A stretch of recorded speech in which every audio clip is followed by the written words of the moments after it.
Oke teman-teman, jadi di sini saya akan membahas sedikit tentang anatomi. Oke, langsung saja. Di depan kita saat ini adalah gambar anatomi secara umum, atau lebih tepatnya bagaimana anatomi dipahami secara umum.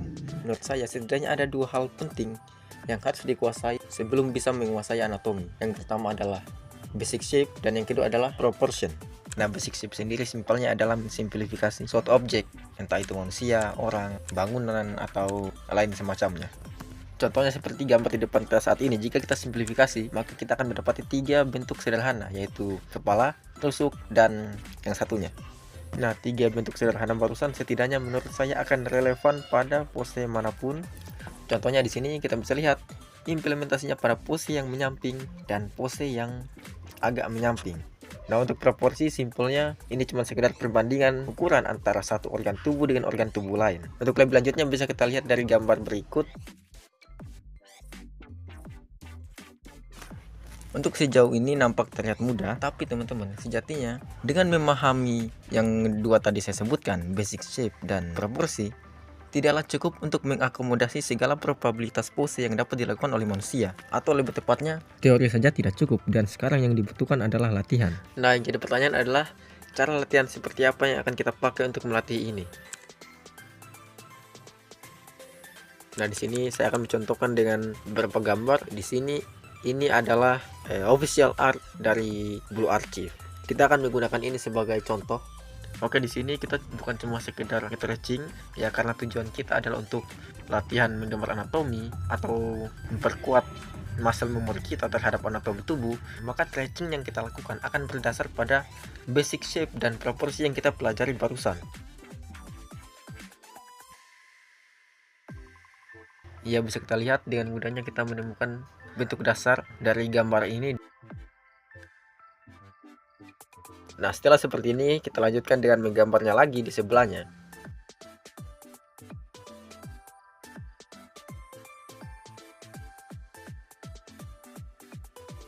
Selain daripada stretching, kita juga bisa melatih ini dengan melakukan yang namanya hard reference, yaitu dengan mengikuti gambar dengan hanya melihatnya langsung. Dengan latihan seperti ini kita bisa memahami beberapa hal yang sulit sekali dijangkau oleh teori dasar. Seperti contohnya di sini, untuk gambar anatomi sederhana yang saya tampilkan tadi, jika dibandingkan dengan ini ada beberapa hal yang berbeda meskipun pose angle-nya sama. Itu disebabkan oleh banyak hal seperti gestur dan lain-lain.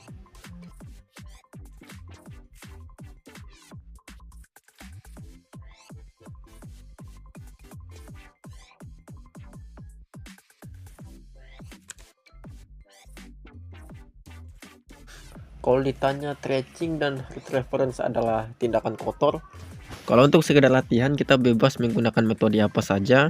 Ya, beda lagi jika kalian gambar hasil stretching dan hard reference kalian itu dikomersilkan. Terlebih lagi kalau sampai dibawa untuk mengikuti lomba, itu mungkin lain cerita. Tetapi penggunaan stretching dan hard reference untuk latihan itu sah-sah saja dan tidak ada yang perlu dipermasalahkan. Oke, sebagai penutup silakan menikmati video timelapse dari gambar yang gua buat ini. Ini adalah karakter Ellen Joy dari game Zenless Zone Zero. Selamat menikmati.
Oke, terima kasih untuk kalian yang udah nonton. Gue akuin kualitas video ini masih jelek banget ya, tapi intinya terima kasih untuk kalian yang udah nonton sampai akhir. Sampai jumpa di next video.